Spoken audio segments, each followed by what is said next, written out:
Ang Russia ay nagpapatuloy ng brutal crackdown matapos ang Moscow Mall horror. Binantaan ng ISIS ang Russia sa pangalawang terrorist attack.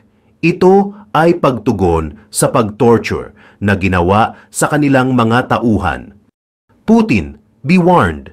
Nag-viral sa social media ang bagong poster ng ISIS. Ang Islamic State Group ay iniulat na nagbabanta sa Russia ng pangalawang terror attack. Ang panibagong poster threat ay ipinakalat sa mga Iranian media.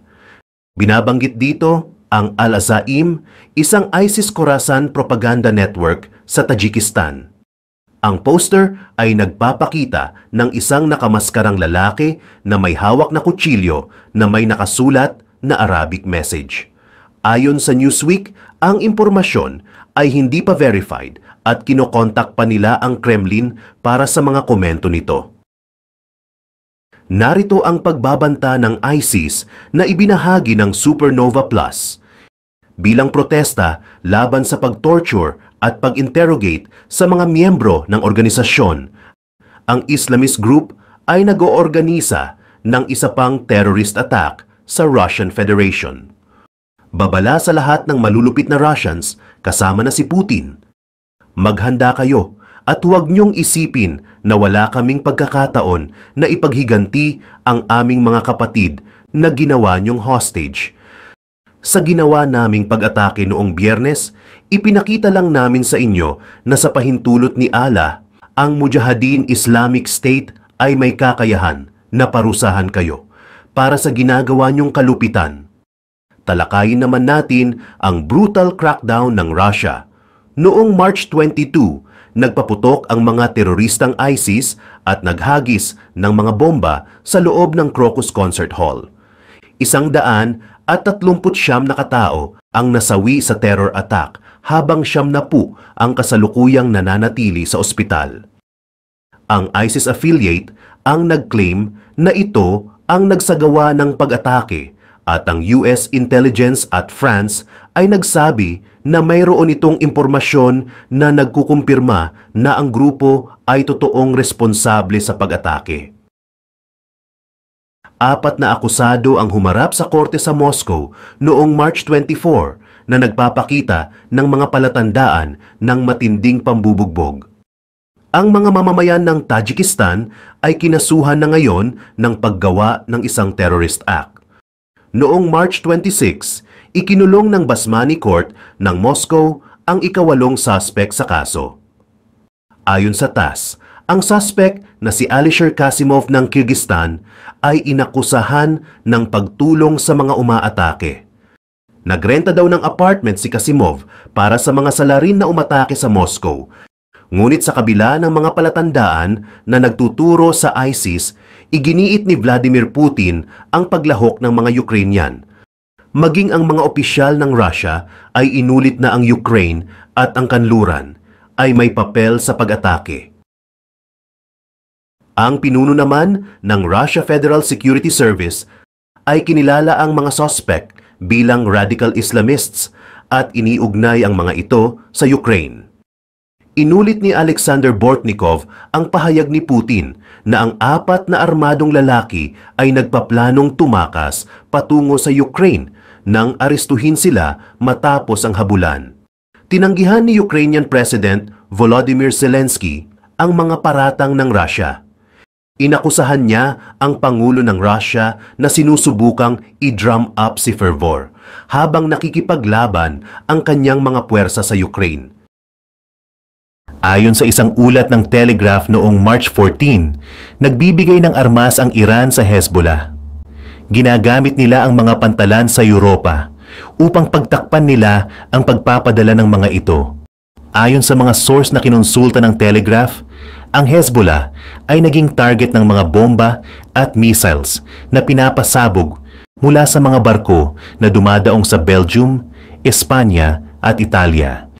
Base naman sa mga ulat, nagsimulang magbigay ang Iran ng kanilang mga armas sa pamamagitan ng dagat.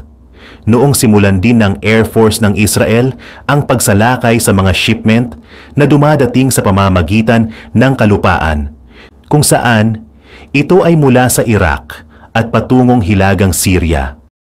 Ayon sa mga source, ang mga barko ngayon ay naglalagak ng mga armas at iba pang kargamento sa Syrian port ng Latakia bago magpatuloy patungong Antwerp, Valencia at Ravenna. Upang hindi agad mahalata ang pagpapadala ng mga armas, ipinadadala ang mga ito mula sa Latakia patungo sa katimugang bahagi ng Lebanon.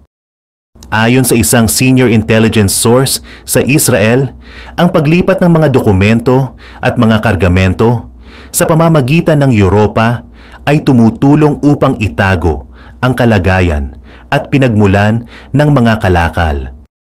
Ito ay upang gawing malinis ang mga kargamento. Nagagawang itago ng Iran ang tunay nitong layunin sa pamamagitan ng mga malalaking pantalan ng Europa. Sa mga pantalang iyon daw ay napapadali ang kanilang pagmamanipula kaysa sa mga mas maliit na pantalan kung saan mas maraming pagsusuri. Dagdag pa nila, tila nakikipaglaro raw sila ng tagu-taguan kasama ang Iran. Sinusubukan daw ng Iran ang magpadala ng mga kargamento sa ilegal na paraan. Samantalang sila naman ay nagsisikap para mahuli ang mga ito. At isinasagawa na raw iyon sa mahigit 3 taon. Sinabi ng independent intelligence analyst na si Ronen Solomon, ang Iran daw ay nagpapadala rin ng armas patungo sa Syria. Ayon kay Solomon, gumagamit sila ng ilang mga ruta sa pamamagitan ng Europa upang gawing legal ang kanilang mga kalakal at magawa nilang ilihis ang atensyon ng mga kinauukulan sa pamamagitan yon. Noong 2021, isinagawa ang mga airstrike sa pantalan ng Latakia. Subalit, hindi kailanman inamin ng Israel na sila ang may gawa noon, kahit papalihim silang nagsasagawa ng mga operasyon sa teritoryo ng Syria. Ayon pa kay Ronen Solomon, nakikita natin ang madalas na pagpapadala ng kargamento dahil sa mga atake ng Israel sa infrastruktura sa himpapawid at sa lupa ng Syria patungo sa Lebanon. Kaya naman nasasaksihan natin ang mga pagsisikap ng Iran na mag-transfer ng mga armas sa pamamagitan ng dagat sa nakalipas na buwan. Nakikipagtulungan daw si Solomon sa mga intelligence officials ng Israel at sinabi niyang ang koneksyon ng Iran sa panlupa, panghimpapawid at pandagat ay patuloy na gumagana patungo sa Syria at Lebanon. Ang paglilipat daw ng armas ay nagtutugma sa pinakamataas na antas ng sigalot sa pagitan ng Israel at Hezbollah sa Lebanon mula noong maganap ang Second Lebanon War. Ayon pa sa kanya, ang mga armas ay ipinapadala rin sa Hamas na naroroon sa Lebanon. Ang mga kargamento ng armas ay dinadala sa Hamas sa Gaza sa pamamagitan ng Egypt at Libya at sa pagitan ng iba pang mga bansa. Sa tulong ng pagpapalit ng mga barko at mga kargamento sa buong Europa, lalo pang nagagawa ng Iran ang kanilang plano nang hindi man lang napapaghalataan. Mas lalo pang nagiging matagumpay ito sa pamamagitan ng pagbabalat kayo sa tulong ng mga negosyo sa mga bansa tulad ng Romania. Dagdag pa ni Solomon, ang Libya raw ay matagal nang kilala bilang ruta sa pagpapadala ng mga armas nang sa gayon ay makararating iyon sa Hamas sa pamamagitan ng Rafah sa Egypt. Malaki raw ang posibilidad na ganito pa rin ang kaso sa pinakabagong pagpapadala dahil hindi gaanong mahigpit ang seguridad sa Egypt kumpara sa mga hangganan ng Israel. Ang 5 barko mula sa Iran na Daisy, Kashan, Sheba, Arizo at Azargun, ang mga ito ay nag-iwan ng kargamento sa Syria mula nang magsimula ang conflict sa Gaza noong Oktubre. Batay sa impormasyon na ibinigay kay Solomon, ang paglalayag ng mga barkong ito ay nagsimula sa Iran, sa Bandar Abbas. Ang Unit 4400 naman ng Hezbollah ang siyang namamahala sa paglilipat ng mga armas na binabantayan ng Unit 190 ng Quds Force ng Iran. Ang pagpapadala ng mga armas ay inaasikaso ng Unit 4400. Ayon pa kay Ronen Solomon, ilang mga barko tulad ng Daisy ang nakadaong din malapit sa Iranian spy ship na Behshad na nasa Red Sea at tumatanggap ng mga regular na supply na ibinaba sa mga port ng Egypt at Libya. Ang Behshad rin kasi ang siyang nag-organize ng mga atake ng Houthi sa pandaigdigang kalakalan. Isa ito sa dahilan kung bakit gumawa ng strike ang Estados Unidos. Base sa mga ulat na binanggit ng Reuters, nakipag-ugnayan si Hassan Nasrallah noong Pebrero kay Esmail Qaani, ang Quds Force Chief. Pagkatapos ng mapanirang pag-atake ng Israel sa Gaza noong October 7 at ng mga atake ng Hamas sa timog ng Israel, hindi raw bababa sa 3 beses na nagkita ang dalawa. Ayon pa sa mga source na binanggit ng Reuters, ang usapan ay lumipat sa posibleng all-out attack ng Israel sa Lebanon na nasa hilagang bahagi ng bansa. Sinabi ng 3 individual sa Reuters na bukod sa pagsira sa organisasyon, ang ganitong hangarin ay maaaring magdulot ng presyon sa Iran upang tumugon ng mas agresibo kumpara sa ginawa nito hanggang ngayon mula pa noong October 7. Sinabi naman ni Nasrallah kay Qaani sa hindi pa naibubunyag na pagpupulong na hindi niya nais na masangkot ang Iran sa isang alitan laban sa Israel o sa Estados Unidos. Kinumpirma rin ng lahat ng sources na sinabi ni Nasrallah kay Qaani na makikipagdigma ng mag-isa ang Hezbollah laban sa Israel. Sinabi raw ni Nasrallah kay Qaani, "Ito ay laban namin." Ayon sa isang Iranian insider na may kaalaman sa kanilang pinag-usapan. Umaasa ang Iran sa Hezbollah na maging pananggalang nila laban sa Israel. Dahil dito, ang gera sa Lebanon na lubhang nagpapahina sa nabanggit na organisasyon ay magiging napakasakit para sa Iran. Ayon kay Abdul Ghani Al-Iryani ng Sanaa Center for Strategic Studies na itinuturing ding isang think tank sa Yemen, ang Hezbollah raw ay talagang first line of defense ng Iran. Sinabi ng mga Iranian sources na malapit sa liderato ng Iran na maaaring mapilitan ang Tehran na palakasin ang kanilang proxy war kung sakaling magkaroon ng malaking military action ang Israel laban sa Hezbollah.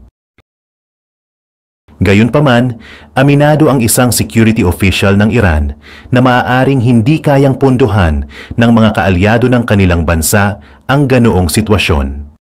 Dagdag pa niya, ang direktang paglahok ng Iran ay maaaring makapukaw sa interes ng Israel at magbigay ng katwiran para sa patuloy na pagkakaroon ng mga tropang Amerikano sa rehiyon. Nagawa pang magtanong ni Netanyahu sa mga kaibigan nila sa pandaigdigang komunidad kung talaga bang napakaikli ng kanilang memorya. At mabilis nilang nakalimutan ang nangyari noong October 7 na pinakamasaklap na pagpaslang sa mga Hudyo mula pa noong Holocaust. Tila mabilisan daw kasing tinanggihan ang karapatan ng Israel na ipagtanggol ang sarili laban sa Hamas at napakabilis ding nawala ang kanilang moralidad. Sa halip daw sana kasi na ilagay sa alanganing sitwasyon ng Israel na nakikipagdigma laban sa pinakamalupit na kaaway, bakit hindi raw nila ilipat ang ganoong presyon sa Hamas at sa kanilang tagapondo, ang Iran? Dagdag pa niya, sila ang nagdudulot ng panganib sa rehiyon at sa buong mundo. Ayon kay Netanyahu, nag-uugat ang kaniyang mga pahayag sa mga hinihingi ni US Senator Chuck Schumer para sa pagkakaroon ng eleksyon sa Israel, pati na rin sa dumaraming kritisismo mula sa White House. Ayon pa sa Prime Minister, hindi lingid na ang mga international pressure laban sa kanila ay dumarami. Mayroong mga nasa pandaigdigang komunidad na nagsusumikap na itigil ang digmaan bago pa man maabot ang lahat ng mga layunin nito. Ginagawa raw nila iyon sa pamamagitan ng mga peking akusasyon laban sa Israeli Defense Forces, sa pamahalaan ng Israel, at laban sa punong ministro ng Israel. Ginagawa raw nila ito sa pamamagitan ng pagsusumikap na magkaroon ng halalan sa gitna ng kaguluhan dahil alam nila na ang pagkakaroon ng halalan ay makakapigil sa digmaan. Ito rin daw ang magiging rason para maparalisa ang iba't ibang mga operasyon sa buong bansa sa loob ng hindi bababa sa 6 na buwan. Sa isang panayam sa Fox News, sinabi ni Netanyahu na hindi raw angkop ang mga hinihingi ni US Senator Chuck Schumer para sa pagtanggal ng Prime Minister ng Israel. Dagdag pa, hiniling ni Netanyahu na ang international pressure ay ituon sa Iran at Hamas kaysa sa Israel. Bukod dito, sinabi rin ni Netanyahu na ang Israeli Defense Forces ay magpapatuloy ng may labis na pag-iingat sa Rafah at magaganap daw ito sa loob ng ilang linggo. Ayon pa sa Prime Minister, ang mga taong nagsasabing hindi magaganap ang operasyon sa Rafah ay sila rin ang nagsasabing hindi nila mapapasok ang Gaza, Shifa at maging sa Khan Yunis. Anya pa, sila rin ang nagsasabing hindi na maipagpapatuloy ng Israel ang gera pagkatapos ng truce. Sinabi ni Bezalel Smotrich, ang Finance Minister ng Israel, na ang gastos para sa rehabilitasyon ng Gaza ay hindi na niya problema. Ipinahayag ito ni Smotrich bilang tugon sa isang tanong.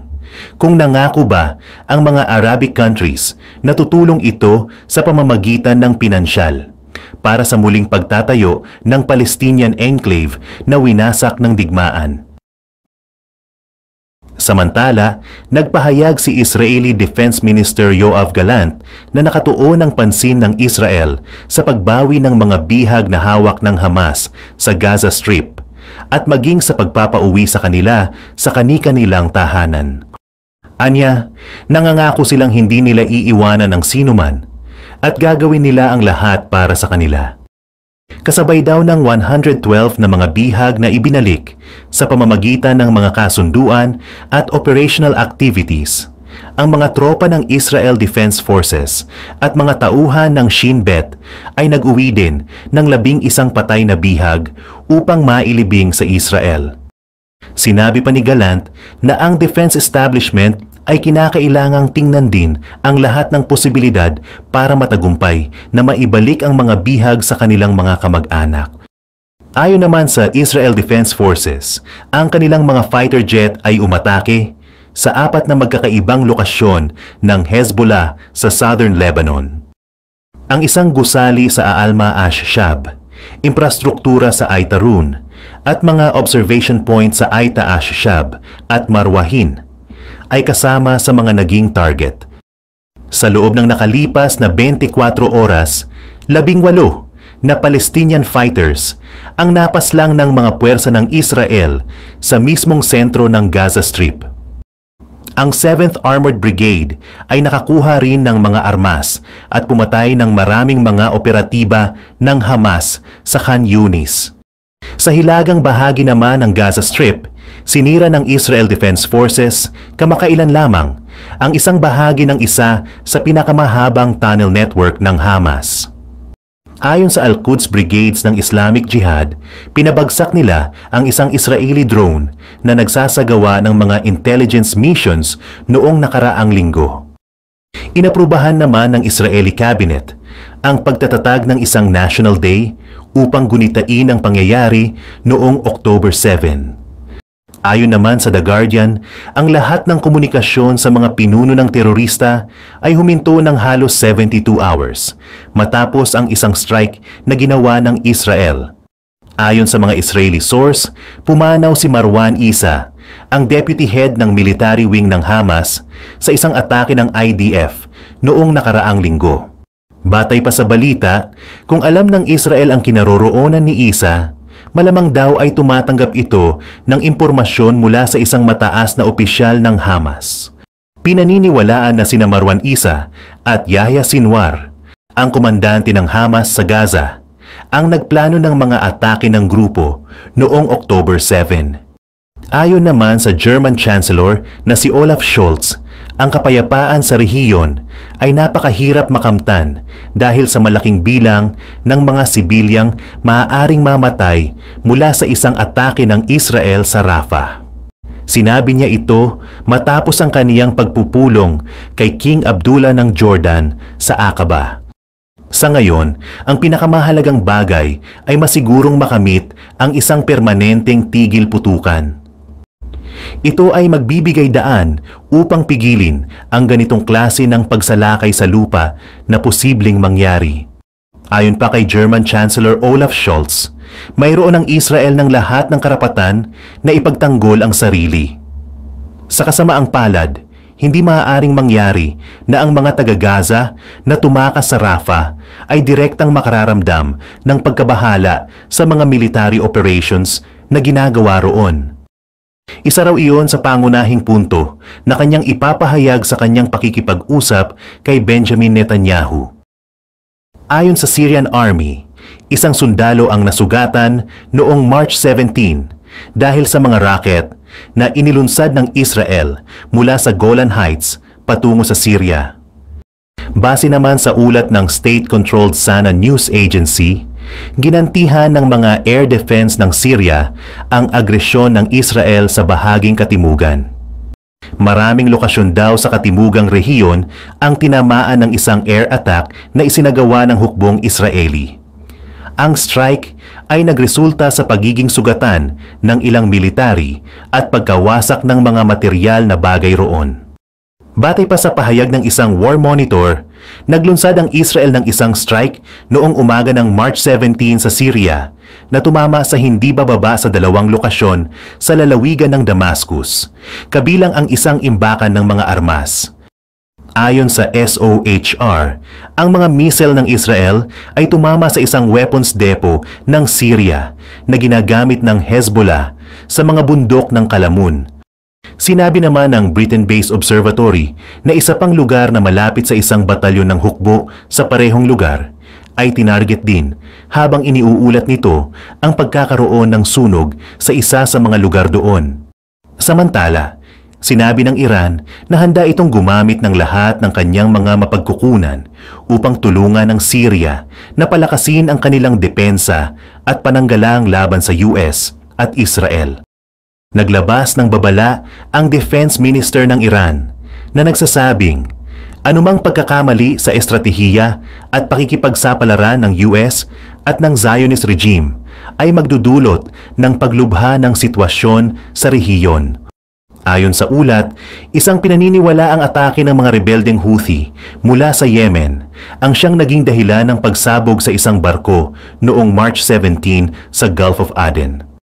Sinabi ng United Kingdom Maritime Trade Operations Center na nakita ng tauhan ng barko ang pagsabog habang ito ay dumaan malapit sa baybaying lungsod ng Aden sa Yemen.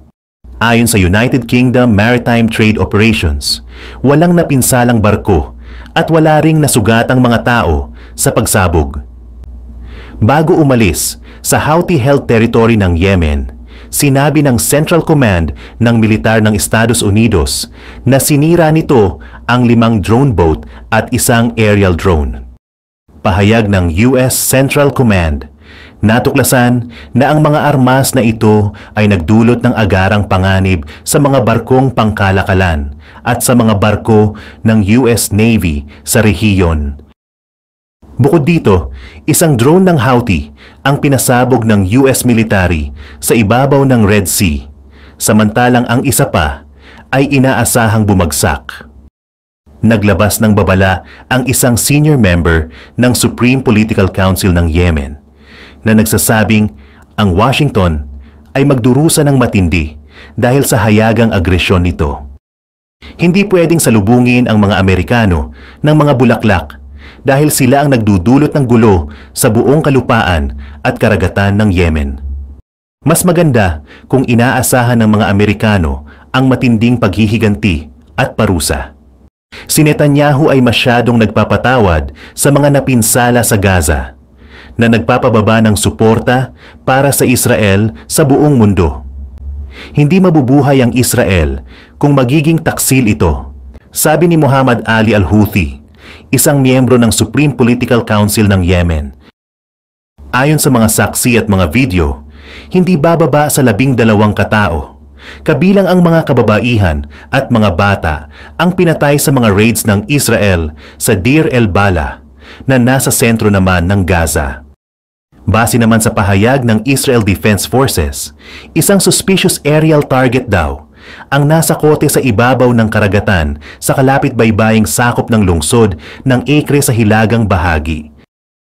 Noong March 16 daw, isang sundalo mula sa 601st Battalion ang lubhang nasugatan sa gitna ng labanan sa central part ng Gaza Strip. Ayon sa Wafa News Agency, mga 14 na lalaking Palestinian ang inaresto ng Israeli police sa mga raids sa komunidad ng West Bank. Noong March 16, ang mga nagpoprotesta na anti-government sa Tel Aviv ay nakipag-away sa mga pulis at nagpapaputok pa ng kanilang mga baril.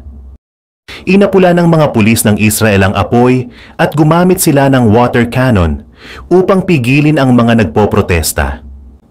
Ang mga ito ay nagpapakita ng mga placard at bandila habang humihingi ng kalayaan para sa mga bihag. Maging ang mga ambassador ng Germany at France ay sumali sa mga nagpoprotesta sa lingguhang demonstrasyon sa Tel Aviv na humihiling ng kalayaan para sa mga hostages. Nakakalungkot na makita kayong lahat dito. Kailangan pa rin ang Hostages Square kahit matapos ang 161 araw. Nakalulungkot na kailangan pa rin nating magtipon-tipon dito kada Sabado ng gabi upang ipaalala sa buong bansa at sa buong mundo na naroon pa rin sila, wika ng German Ambassador sa Israel na si Stefan Seibert. Ayon naman kay French Ambassador Frederic Journes, ang France ay nagtatrabaho kasama ang Egypt at Qatar upang subukang makamit ang kanilang pagpapalaya